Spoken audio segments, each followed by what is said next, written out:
The gravel crunched beneath my shoes as I walked up their long, quiet driveway. The sun was dipping low, turning the windows gold, but somehow the house still looked cold.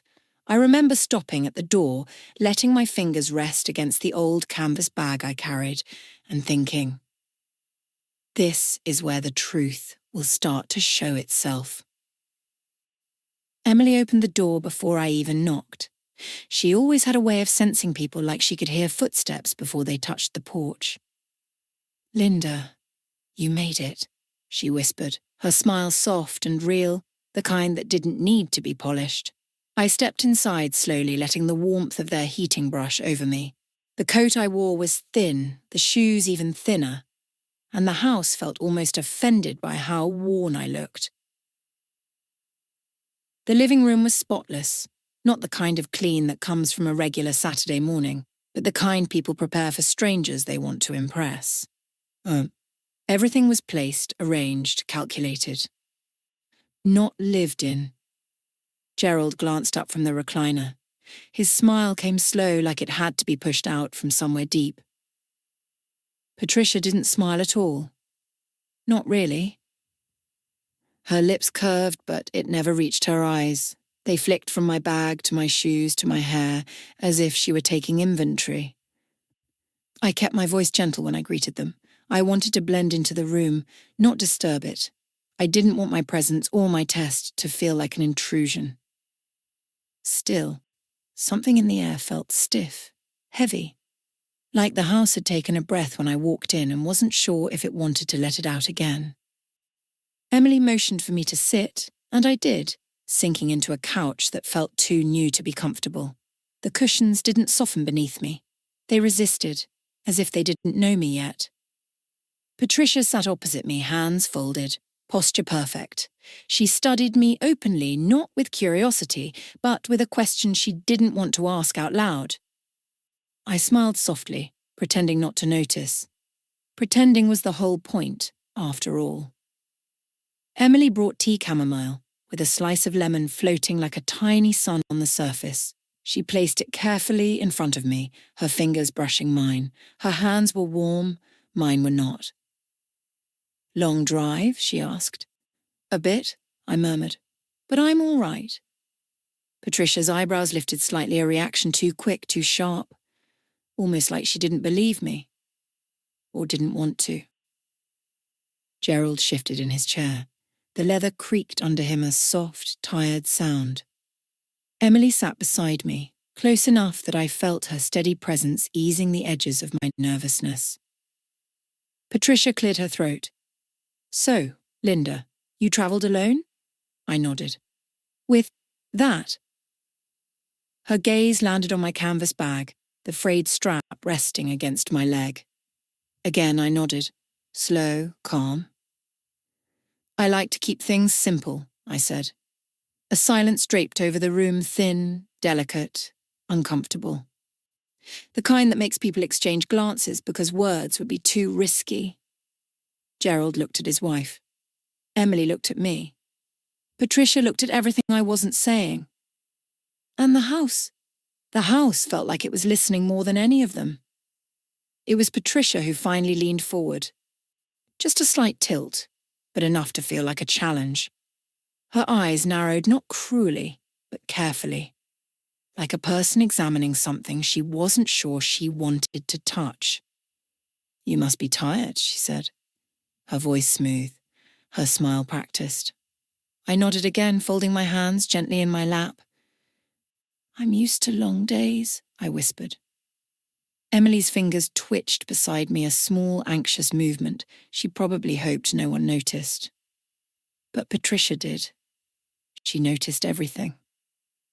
"Emily," she said softly, "why don't you show Linda the room?" Her tone carried something beneath it, not kindness, not warmth. Control. Expectation. A decision already made. Emily hesitated, only for a breath. Then she stood, her smile returning, but weaker this time. As I rose beside her, I felt Patricia's gaze on my back, heavy, measuring, skeptical. Not curiosity, Suspicion. A silent question lingering in the air. Who are you really, Linda? And what do you want? Emily led me down the hallway, her footsteps soft against the polished floor. I could feel the weight of the family's glances fading behind us, but the tension still clung to my shoulders, like dust. Before turning the corner, I glanced back. Patricia was still watching, still calculating. The light above her flickered once, a quiet stutter in the moment.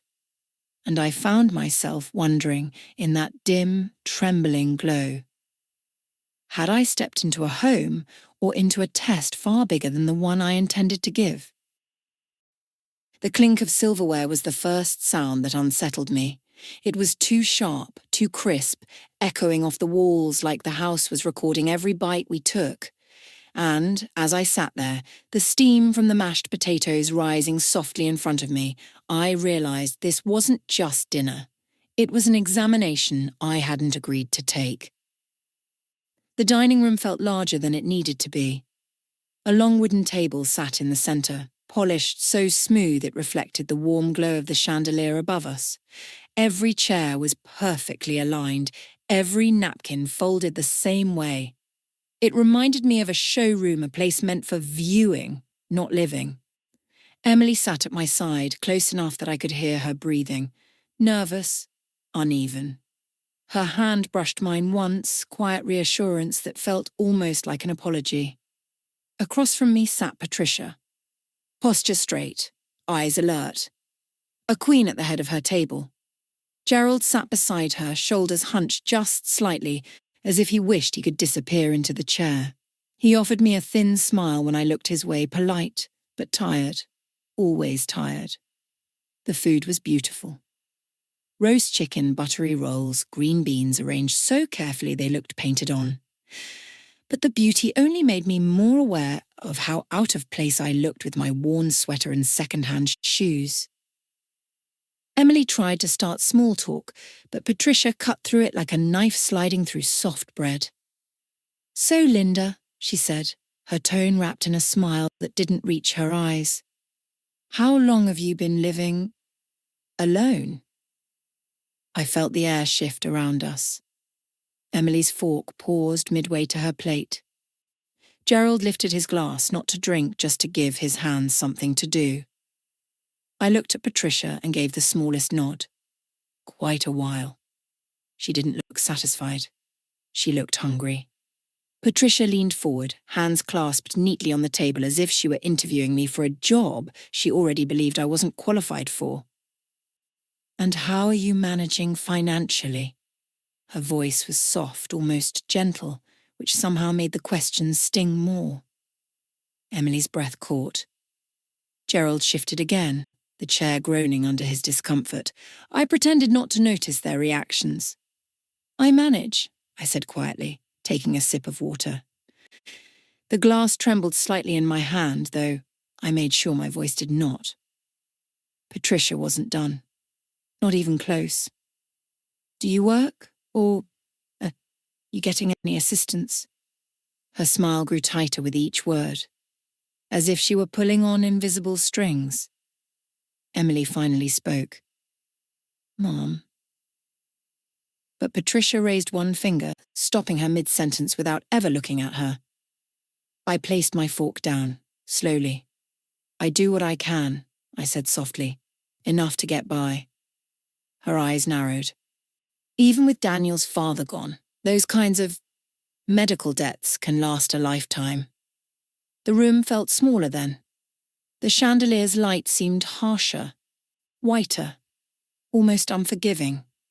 Gerald dropped his napkin, and for a moment he disappeared under the table, long enough for his eyes to escape Patricia's reach. Emily stared at her plate, cheeks flushed with embarrassment, not because of me, but because of the cruelty she could no longer pretend not to see. I felt my heartbeat slow, not quicken. A kind of stillness washed over me, steadying my words. "Yes," I said gently. "Loss comes with costs, some heavier than others."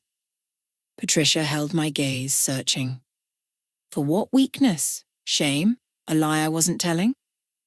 She sat back, folding her arms as if she had learned enough.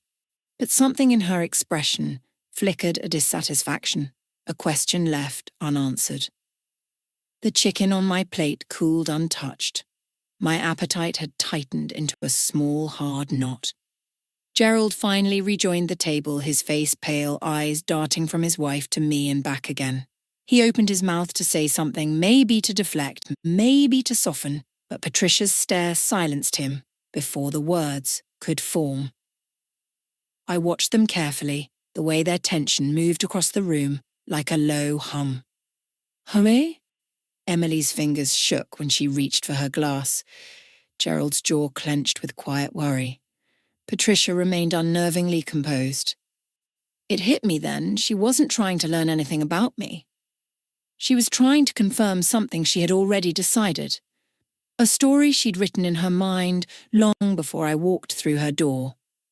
The dinner ended with soft clatters and forced smiles. Emily touched my arm as she collected plates, her eyes full of apologies she couldn't voice. Patricia rose and smoothed her blouse, still watching me with that same persistent calculation as if she were flipping through pages of a book only she could read. Gerald lingered a moment longer, meeting my eyes with a look that whispered something fragile. Be careful. As I stood from the table, the house seemed to exhale, a long, quiet breath I wasn't sure I liked. And I couldn't help but wonder, what truth was Patricia searching for so desperately, hidden beneath all her questions? The hallway light flickered once as I stepped out of the dining room, the kind of soft stutter a house gives when it's holding a secret. I only meant to catch my breath, to let the heaviness of dinner settle. But the moment I paused near the corner, voices rose low, tight, trembling. And that was when I realized I wasn't meant to hear what came next. The hallway was narrow and warm, lined with framed photos that looked too perfect to be casual. Family portraits, graduations, smiles, vacations with matching outfits, all polished, all intentional.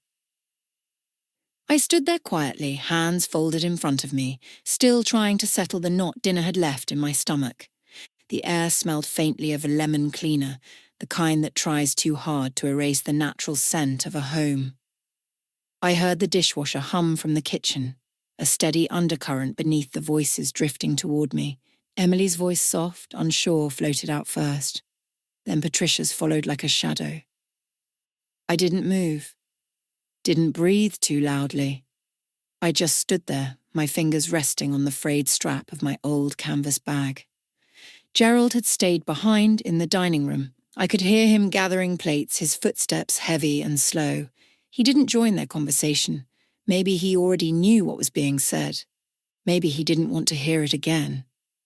The house suddenly felt too quiet, the kind of quiet that hides things in its walls.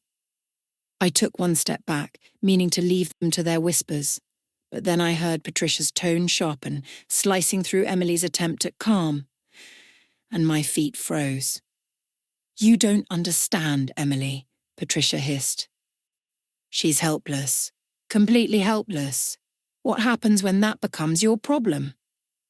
Emily's reply was almost a whisper. Mom, that's not fair.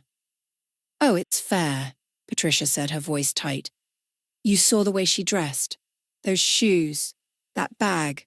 Daniel thinks he's marrying for love, but he's marrying into a lifetime of financial burden if she's telling the truth. The silence that followed was so thin, I could hear the refrigerator click on in the kitchen.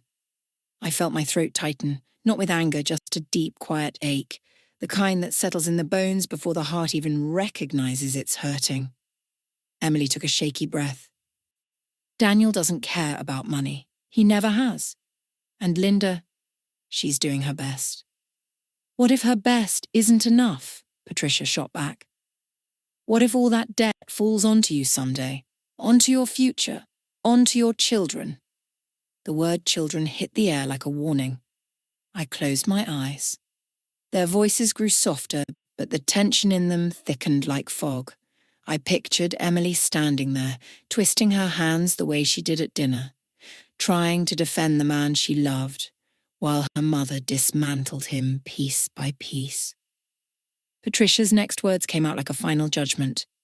You need to think, Emily, think long term.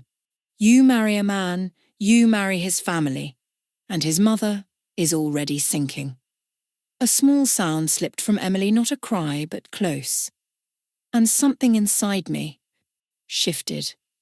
I leaned back against the wall, feeling the wallpaper's cold texture press into my shoulder. The house suddenly felt harsher, brighter, as if the hallway light had sharpened. Patricia's fear wasn't rooted in concern. It was rooted in appearance, in perception, in the polished image of a life she wanted people to believe she had. Emily tried again, her voice unsteady. Daniel is good, you know he is. I know he's emotional, Patricia snapped. And emotional men make foolish decisions. He wants to fix things, save people, and she? A pause, a breath. She will drain him. Drain him. The words echoed through the hallway like a drop of cold water hitting stone. For a moment I felt small. Not insulted, just unseen. As if the person she described wasn't me at all, but a shadow she'd projected onto my skin before I'd even opened my mouth in her home. Emily's voice softened, trembling. Mum, please stop. But Patricia didn't stop, and Emily didn't push harder. That was what broke me a little. Not the words, not the judgment, but the quiet surrender in her daughter's voice. I opened my eyes, realizing something I hadn't wanted to believe. This family didn't fear struggle. They feared imperfection. And they would do anything to keep their shine intact. I stepped back from the hallway, moving silently towards the guest room they had prepared. My shadow stretched long against the polished floor, bending and breaking with each quiet step.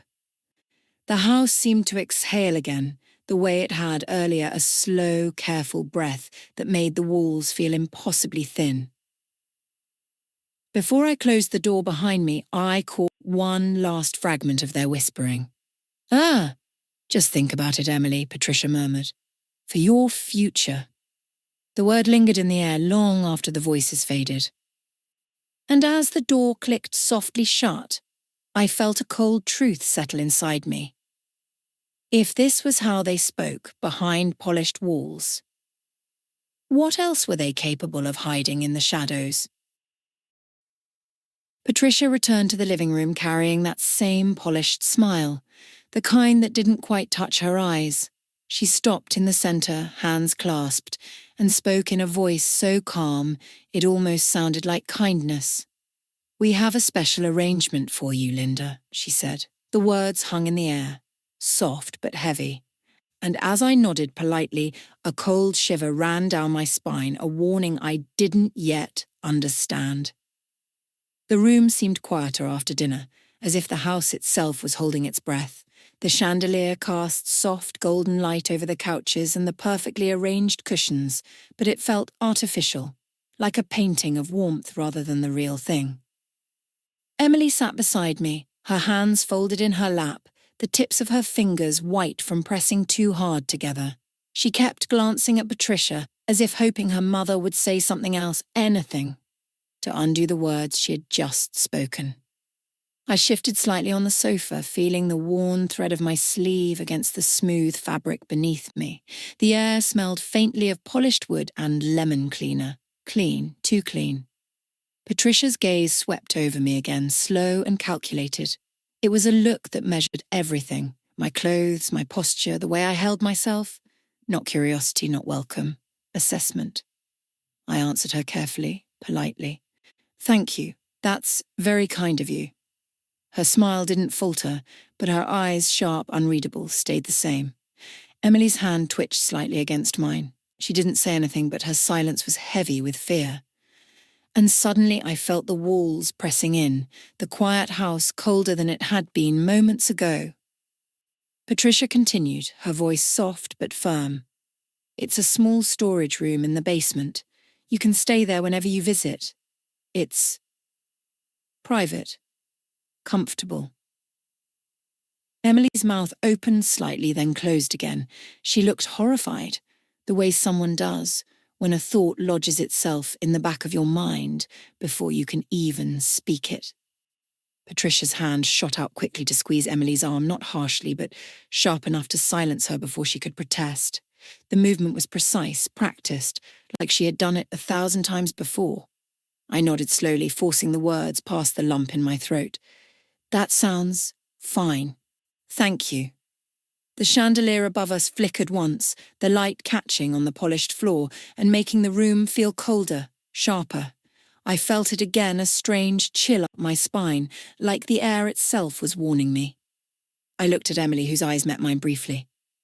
Her lips were pressed together so tightly I thought they might crack. She wanted to say something, to argue, to stop it, but she didn't. Patricia watched her, then turned her attention back to me. Every movement was deliberate, calculated, a gesture of generosity wrapped in something else entirely. Control, expectation, distance. And I realized I was being placed somewhere on the edge of their home, out of sight, out of reach. I rose from the couch, keeping my voice gentle. Of course, I appreciate it. Patricia nodded, the smile unchanged, but the tension in her shoulders was subtle, like a cord pulled taut beneath the surface. I glanced at Gerald, who hadn't spoken all evening.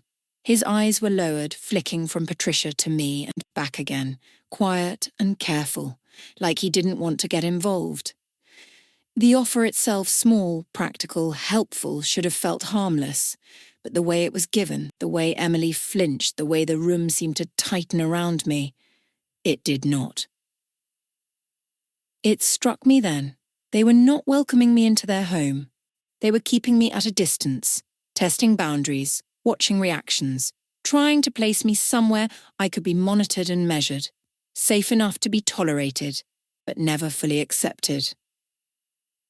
A quiet unease settled in my chest, a feeling that had been growing since I first arrived. And I realized that their politeness was a mask. A carefully constructed screen to hide something darker. Emily followed me with her eyes as I took a tentative step back towards the sofa. The house felt different now, colder, thinner, like it had been holding secrets in the walls for years. Patricia's smile remained, but I could see the calculation beneath it. The generosity was not for me.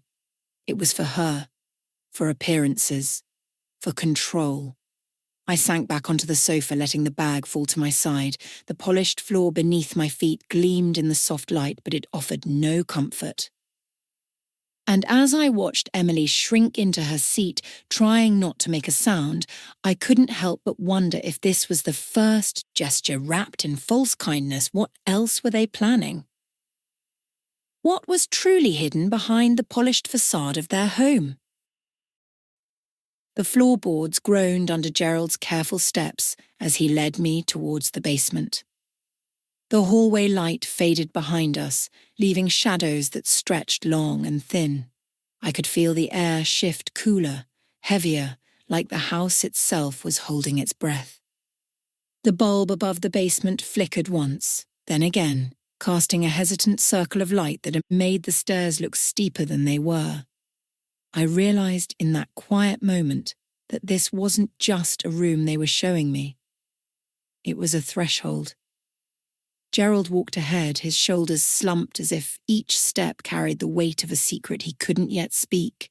His hands hovered near the railing, fingers brushing it lightly and avoiding any contact with me. He didn't look at me. Not once. The walls felt tighter as we descended, the familiar scent of wood polish replaced by the faint chill of damp concrete. The stairs creaked like they remembered every footfall before mine. I held my canvas bag closer to my side, the strap pressed into my palm. My heart slowed, not from fear, but from quiet anticipation. Gerald's silence was loud. It filled the space between us like fog. I wanted to speak, to ask why the basement, why not a room upstairs, but the words felt too heavy, too risky. Gerald's jaw clenched with every step, lips pressed together. His eyes flicked downward, then to the wall, as if searching for something to anchor him. The faint hum of the house above, voices, laughter. The dishwasher grew distant. It felt like we had entered another world entirely. The door to the basement loomed ahead. Gerald's hand hovered near the knob, trembling slightly. He opened it, the hinges squealing softly. The air inside was cooler, carrying the smell of damp stone and forgotten corners. I stepped inside cautiously. The bulb overhead cast a dim, wavering light that made the shadows dance across the walls. The space was small, functional, almost sterile. A few shelves lined one side, neatly stacked boxes labelled with precise handwriting. Not a homey space, not welcoming, just waiting. Gerald motioned for me to sit on a small chair tucked in the corner. The seat felt hard, unyielding. I lowered myself slowly, careful not to make too much sound.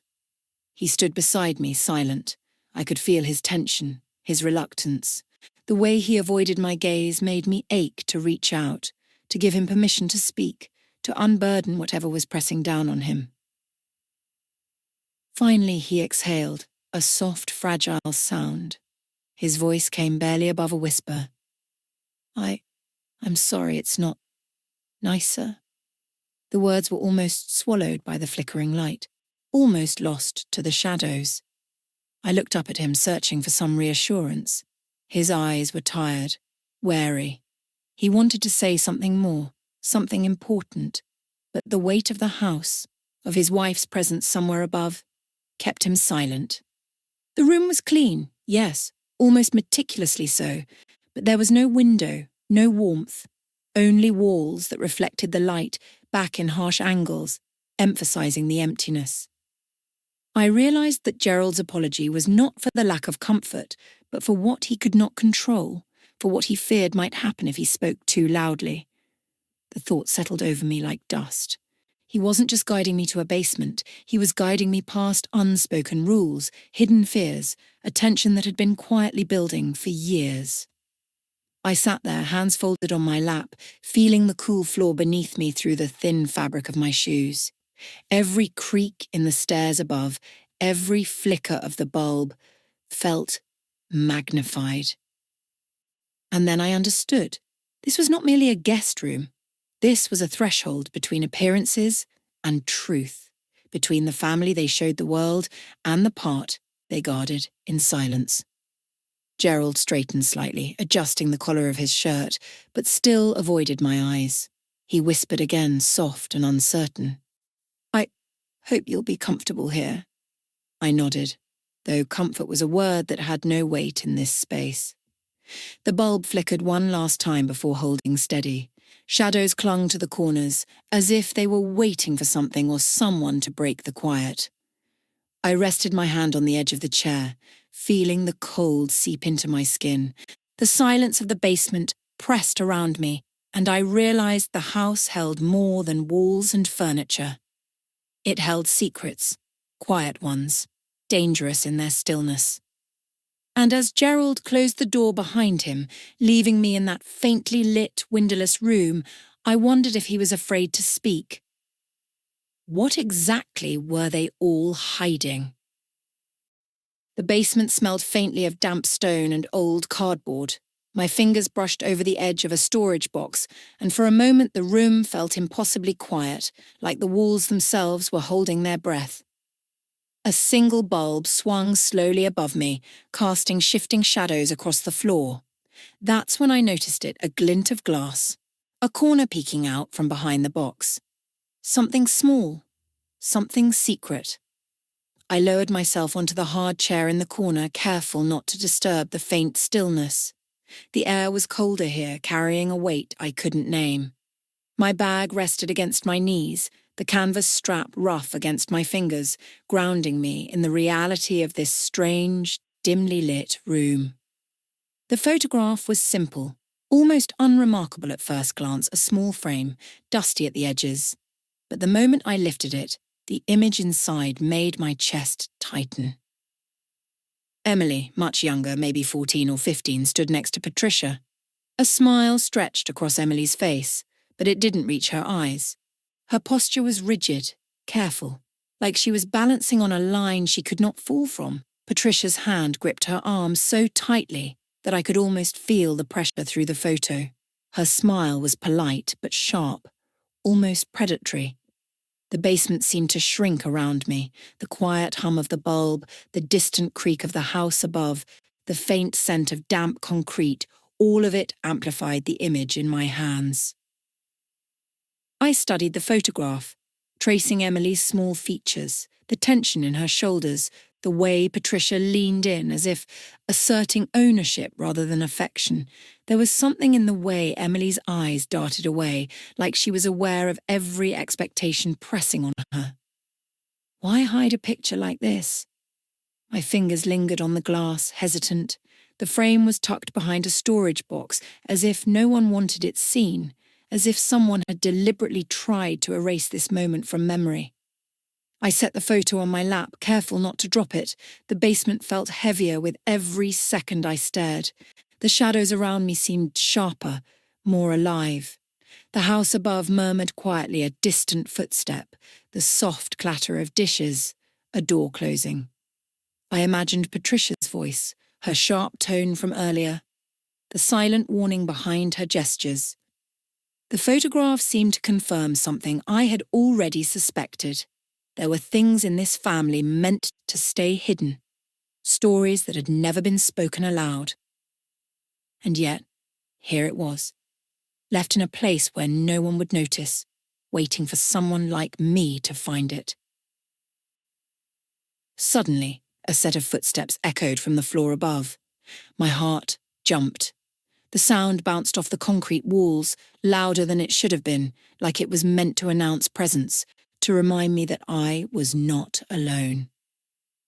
I shoved the photograph back behind the box, my fingers trembling slightly. The glint of glass vanished, swallowed by shadow. I leaned against the wall, breathing quietly, pretending the photograph had never been there. Why would they hide this? What was it they didn't want anyone to see?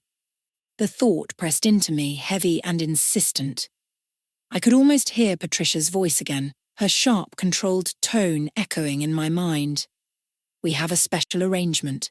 The basement, the hidden photograph, the careful control of appearances, it all connected, in a way that made the room feel like a cage, polished and silent. I realized then that this family's perfection came at a cost, the cost of hiding truths, bending reality, erasing moments that didn't fit the image they wanted the world to see. And in that dim corner, holding the photograph for one brief, careful moment, I felt the weight of that truth settle on my shoulders.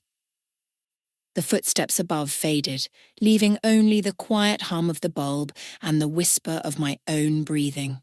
I sank back into the hard chair, letting the photograph stay hidden behind the box, though its image lingered in my mind.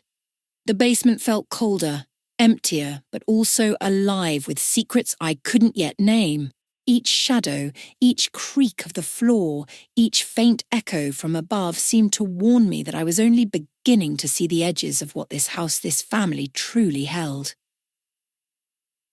And as I rested my hand on the box, I whispered to myself almost inaudibly, why hide such a picture, if not to remind someone of what they are meant to forget? The silence answered only with its own weight, and I knew that discovering more would come with a price. The basement was darker than I remembered, the single bulb casting long, hesitant shadows across the walls. My eyes had just begun to adjust when I heard it, a slow, deliberate thump above me. Footsteps. Not hurried, not accidental. Measured. The kind that seems to test each floorboard, like someone was listening for more than just noise. I pressed my hand against the cold concrete wall, feeling its chill seep through my sleeve, and for the first time I understood the weight of this house at night. I had tried to sleep curling into the narrow corner of the chair with my canvas bag tucked beside me. The basement smelled faintly of damp stone and old cardboard, the shadows shifting as the bulb swung softly overhead. I could hear the hum of the refrigerator above, steady and distant, a reminder that life continued elsewhere in the house. But the footsteps changed that calm, slow, careful. They moved back and forth, pacing the hallway, stopping occasionally as if someone were counting, listening, weighing. Each thump echoed through the basement ceiling, a pulse against the floorboards beneath me. My stomach tightened. The air felt heavier. I pressed my fingers against the wall, letting its rough texture remind me I was here, that I was grounded, even if only barely. I tried to tell myself it was nothing, just a restless family member, but the rhythm, it felt deliberate, purposeful. The pacing continued, methodical. Step, pause, step, pause. I could almost hear the quiet sigh of someone trying not to disturb the house's fragile quiet. A soft thud followed, sharper this time, like a small object dropped on the floor above. Silence fell again, thick and expectant. My heart beat a little faster. I tried to shift, to tell myself the basement was safe. The chair creaked beneath me, a small sound that seemed enormous in contrast to the stillness. I could hear the faint scrape of floorboards, the subtle rhythm of shoes on polished wood. Whoever it was, they knew exactly how to move without being heard. Except I was hearing. I hugged my bag closer, the canvas rough under my fingers. I wanted to call out to break the silence, but my voice felt useless, swallowed by the house itself. My mind raced. Who could be awake at this hour? Gerald? Emily? Patricia? Or someone I hadn't expected? The thought made the hairs on my neck rise. The footsteps returned, closer now, pacing in a pattern I could almost predict. Step, pause, step. Each movement felt like a question posed to the house. Who is in my rooms? Who belongs here? Who is awake? A soft, muffled noise followed a sigh, perhaps, or a small creak in the hallway railing. The air seemed to thicken, pressing against my skin, chilling me further. I pressed my palm harder against the wall, trying to anchor myself to reality. I realized then that the house wasn't just holding secrets in daylight. At night, it revealed them differently. In shadows, in echoes, in the deliberate steps of someone walking, as if guarding more than just a hallway. The question that rose in my mind felt urgent. Who moves through this home like it is their domain, and what are they trying to hide from me? The footsteps paused, leaving a space of silence that felt like it lasted forever. Then a soft shuffle and the rhythm resumed, slower this time, circling the hallway, deliberate and unreadable. I stayed still, my breath shallow, listening. I had the strange sinking feeling that I was not just an observer, but part of some unseen test, being measured by the quiet steps of the house above. Eventually the footsteps faded, leaving only the hum of the refrigerator and the soft flicker of the basement bulb. I rested my hand on the rough wall, my fingers tracing its cool surface, trying to convince myself that I was alone. But the echo of the pacing lingered, vibrating in my chest, in my mind. The house felt different now, alive in a way that was careful, controlled, and watchful. I pulled my bag closer, hugging it against my chest, and whispered to the shadows around me. Who walks the house at midnight? And what are they guarding? The question hung in the basement air like a weight, unanswered. And for the first time I understood that sleep might not be my refuge here, not when the house itself seemed awake. The basement smelled faintly of last night's chill mixed with the earthy scent of the concrete floor. A soft scrape of footsteps echoed from the stairs, tentative and careful. A tray slid onto the edge of the chair I'd been sitting in, warm steam rising in thin curls. A soft voice followed, barely audible. I'm sorry for yesterday, and I looked up. Emily stood there, eyes shadowed with fatigue, shoulders hunched as if carrying the weight of 1,000 unsaid words.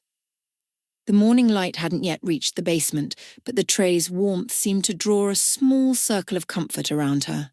The teacup rattled slightly as she set it down, and the smell of toast and butter filled the air, delicate but grounding.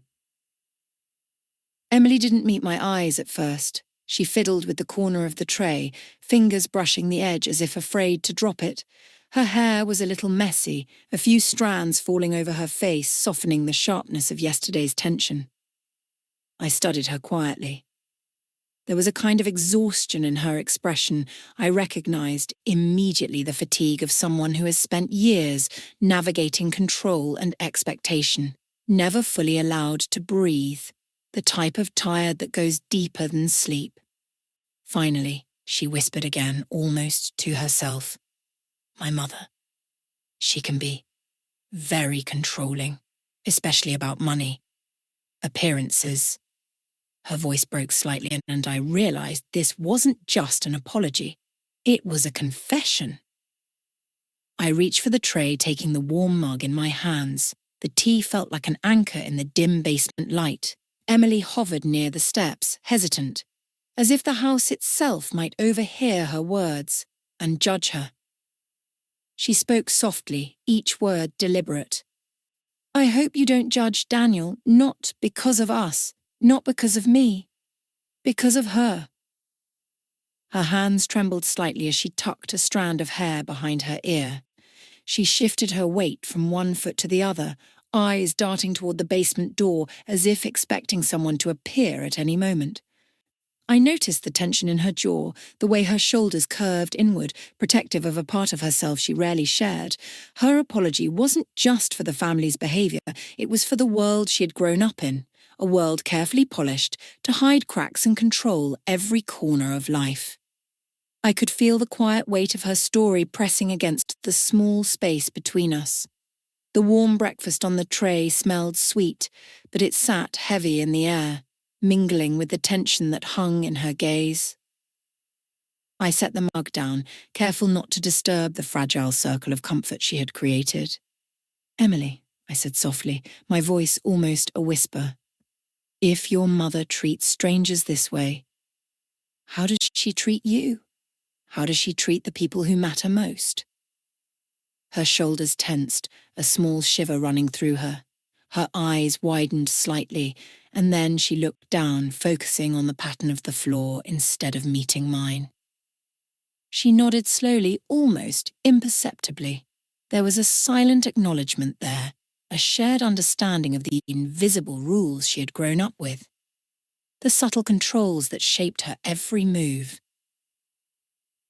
I realized then that her apology was not just for the basement, for me, or even for yesterday. It was an opening, a small window into the life behind the polished facade of the Carters, a life of quiet tension, careful steps, and muted words. And in that moment, I understood something crucial. Empathy did not mean ignoring what I had seen. It meant seeing it fully and choosing what to do with that knowledge. Emily stepped closer, placing a hand lightly on the tray as if to steady it, and whispered, I didn't want you to think Daniel is like her. He's different. I smiled softly, letting the warmth of the tea seep into my fingers. I know, I said, but sometimes the way a person treats others tells you more than they intend. She didn't respond immediately. Her gaze lingered on the light spilling from the basement bulb, tracing shadows along the floor. The quiet stretched between us, comfortable now, as if for the first time the basement held more than cold concrete and hidden corners. It held understanding. And as she stepped back toward the stairs, I knew that her small apology had shifted something. The house was still full of secrets, still weighted with control and expectation. But for the first time it felt possible to see past the surface. And maybe, just maybe, to begin untangling the truths beneath. The basement air was still when the sound of heavy footsteps above me made the walls shiver. A sharp voice cut through the quiet. You're in my house, Emily, choosing outsiders over your own blood. I froze, my hand resting on the chair, feeling the vibration of anger seep through the floorboards. The single bulb overhead flickered in rhythm with the tension. Shadows stretched across the walls, jagged and uneasy, The calm I had cultivated in the basement vanished in an instant. Emily stepped back instinctively, eyes wide, lips pressed thin. Her small frame trembled slightly, but she didn't speak. The tray of untouched breakfast sat on the corner of the chair, steam curling into the cold air. I noticed Gerald first silent, shoulders tight, hands fisted at his sides. His eyes flicked between his wife and daughter like he was measuring the storm, calculating who would break first. Patricia's voice rose again, sharp and controlled, but now with cracks revealing years of unresolved resentment. Every accusation, every clipped syllable was a weapon she had learned to wield since Emily was a child. I stayed seated, hands folded over my knees, letting my calm absorb the room like water. I didn't have to raise my voice or defend myself. My presence alone seemed to disturb Patricia, like a mirror reflecting what she refused to see. Emily finally found her voice, small but steady. "I'm not an outsider, Mother. I'm your daughter, and I have a right to live my life." Her words hung in the air, fragile and dangerous. Patricia's hands clenched at the rail, knuckles white. She leaned forward, trying to dominate the space with sheer force, but I could see the hesitation behind her glare. The argument escalated, each word a thin thread, unraveling the carefully constructed facade. Patricia's obsession with appearances, her control over every corner of their lives, was spilling out like water over a dam.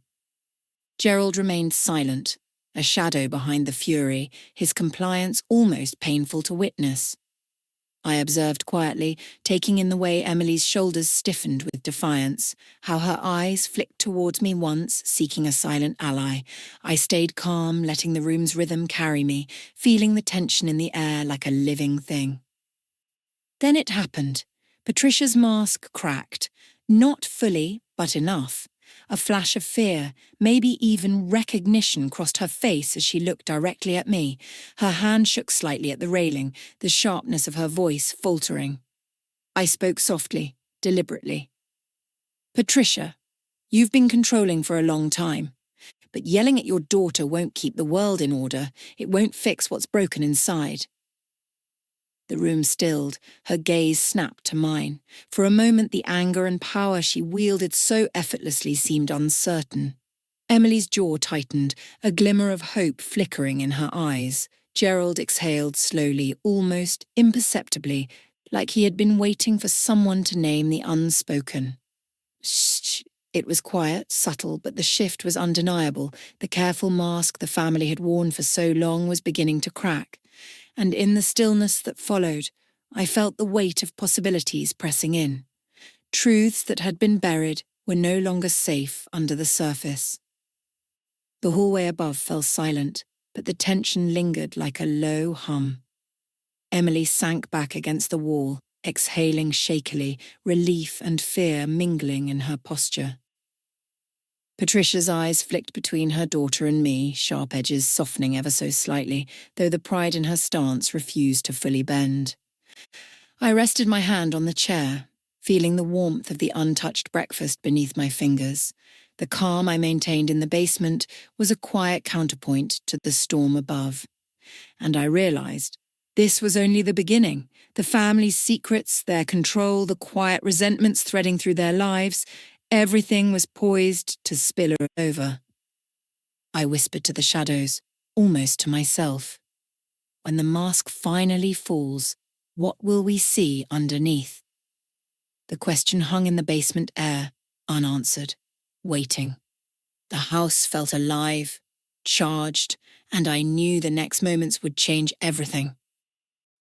The basement felt colder than usual, shadows stretching long across the floor. I sat on the edge of the chair, hands clasped tightly around the warm mug of tea. The soft creak of the stairs announced the moment had arrived. I inhaled slowly, letting the faint scent of old wood and waxed concrete ground me. "I suppose it's time," I whispered to the empty room, though I knew every step upstairs would echo in more than just space. The living room above was bright, polished, and waiting a stage set for appearances. Sunlight glinted off the lacquered furniture, catching in the crystal vase on the table. I could hear the subtle hum of conversation above, the tension barely masked by forced civility. I imagined Emily standing quietly, her eyes tracing the floorboards, as if measuring the distance between us. Patricia's posture would be rigid, the kind of stiffness that comes from always expecting control.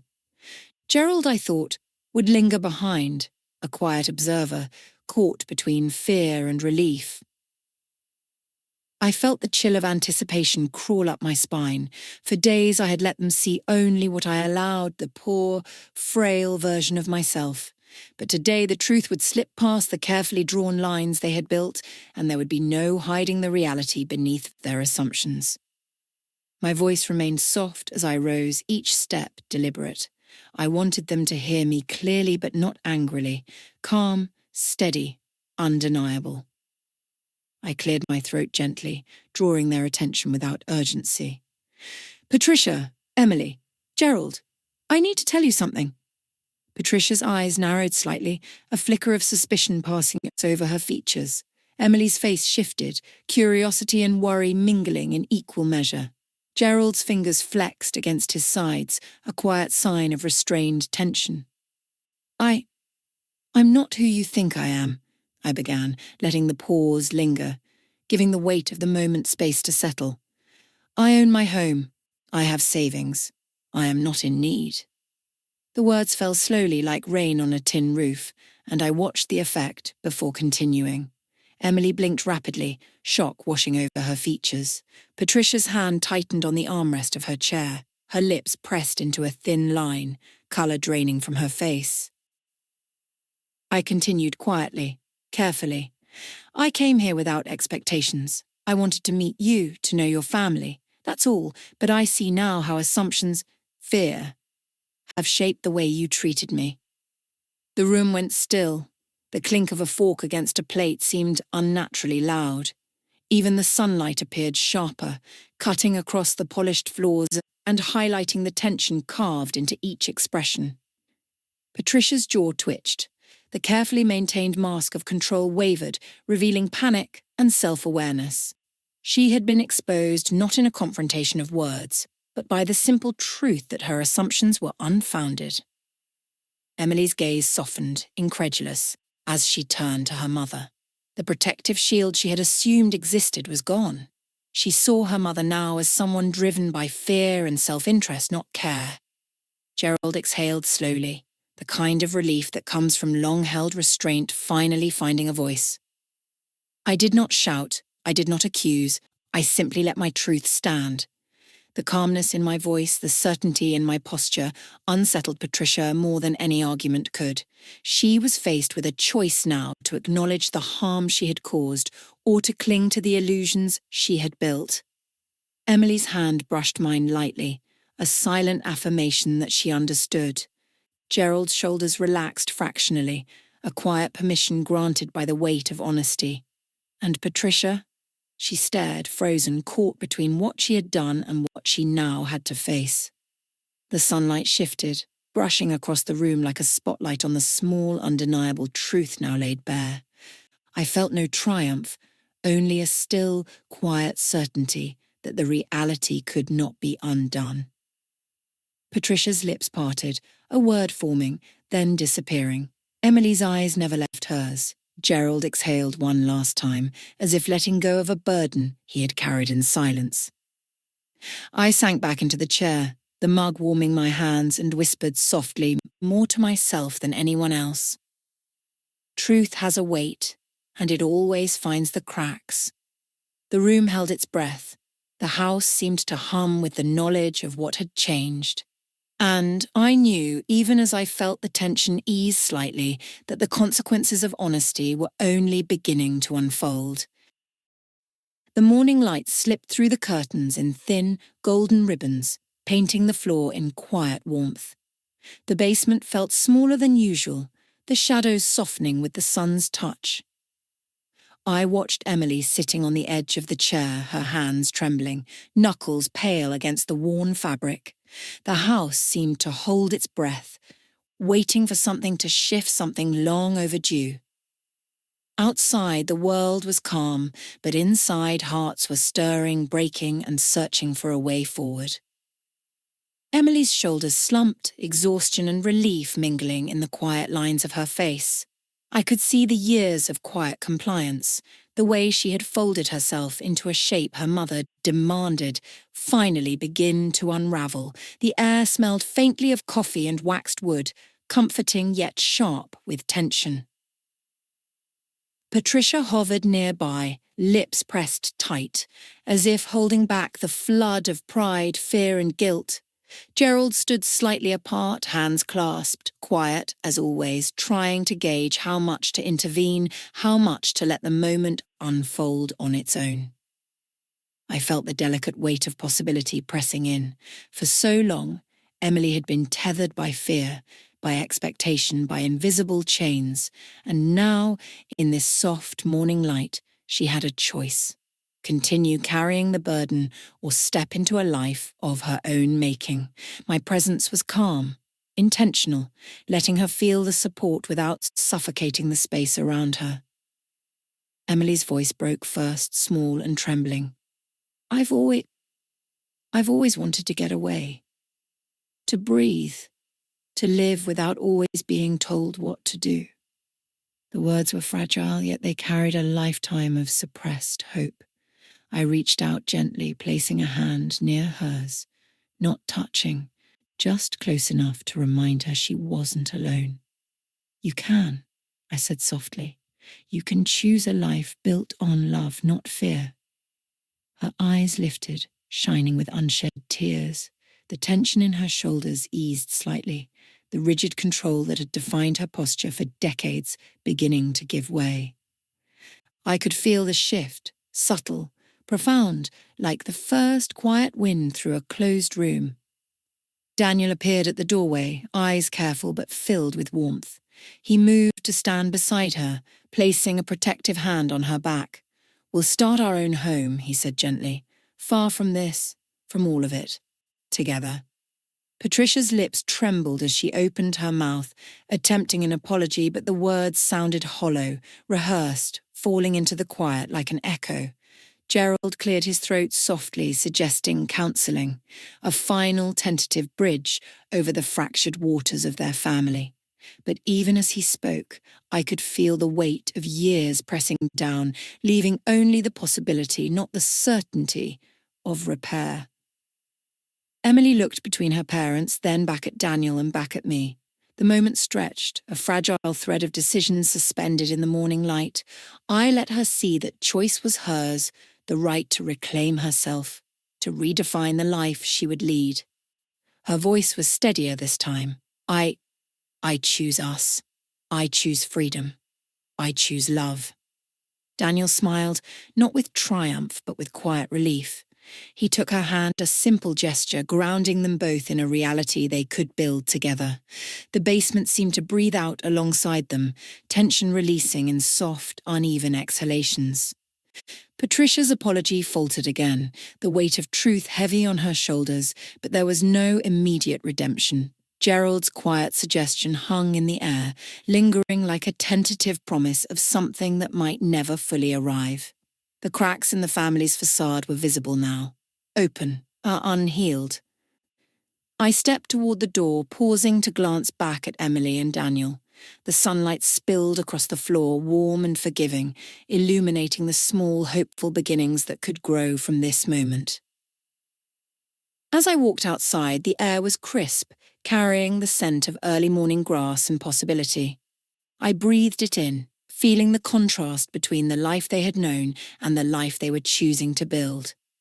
I whispered to myself quietly as the door clicked shut behind me. Can a family built on fear ever truly heal? Or do some walls need to remain broken before anyone is free? The house stood silent behind me, the echoes of old patterns lingering, but a small, tender light of hope glimmered within. The future was uncertain, but it belonged to Emily now, unbound, ready to begin. If you want to hear more real emotional stories that reveal the truth behind closed doors, subscribe to Her Truth Matters and never miss a story that needs to be told.